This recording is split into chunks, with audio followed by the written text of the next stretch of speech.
വീണ്ടും ഹദീസിൽ വരുന്ന ഒരു സംഭവം,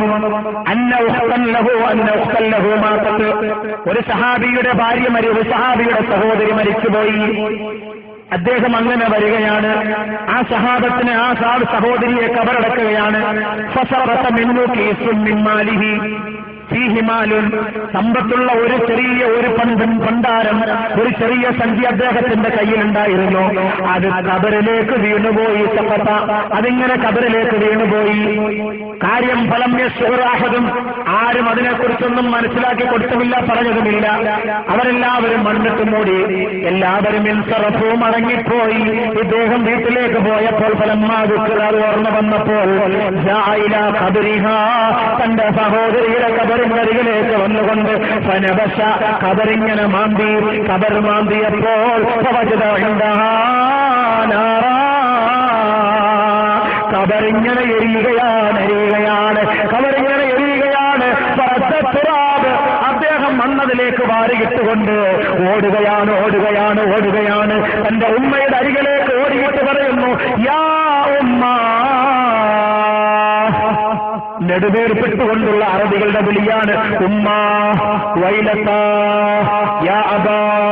അങ്ങനെ വിളിക്കുകയാണ്, നിലവിളിക്കുകയാണ്. ഉമ്മ, മാ കാനത അമലു ഉഖ്തി, എന്റെ സഹോദരി എന്ത് ജോലിയാണ് ചെയ്തിരുന്നത് ഉമ്മ?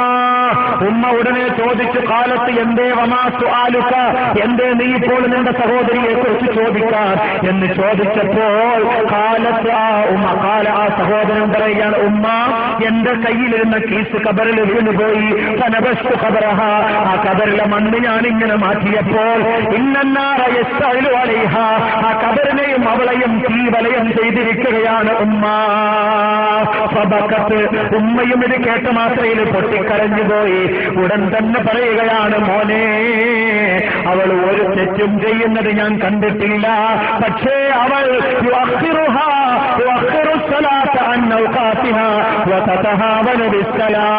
നമസ്കാരത്തിൽ അലസത കാണിക്കുകയും ആ സമയത്ത് നമസ്കരിക്കാതെ പിന്തി നമസ്കരിക്കുകയും ചെയ്യുന്നവളാണ്. ആ ഒരു തെറ്റ് മാത്രമേ അവളിൽ ഞാൻ കണ്ടിട്ടുള്ളൂ. സഹോദര, ഓർക്കൂ സഹോദര, നമസ്കാരമില്ലാത്തവരെ, ജമാഅത്തിൽ പങ്കെടുക്കാത്തവരെ, ബാങ്കുവിളി കേട്ടിട്ട് ഉത്തരം നൽകാത്തവരെ, കൂസലില്ലാതെ കിടന്നുറങ്ങുന്നവരെ, അലംഭാവത്തോടെ കച്ചവടം ചെയ്യുന്നവരെ, നമസ്കാരത്തിൽ പിന്തുവരുന്നവരുടെ ഖബറിന്റെ അവസ്ഥ ഇതാണെങ്കിൽ പിന്നെ കൈഫ മൻ യത്റുകു സ്വലാഹ് ഹാദാ ഹാലു മൻ തറക്കൽ ജമാഅ, ജമാഅത്ത് നമസ്കാരം ഒഴിവാക്കിയവരുടെ അവസ്ഥ ഇതാണെങ്കിൽ ഫകൈഫ ഹാലു മൻ തറക സ്വലാഹ്, നമസ്കാരം ഒഴിവാക്കിയവന്റെ അവസ്ഥ എന്താണ്? പറയേണ്ടതുണ്ടോ? മഹാനായ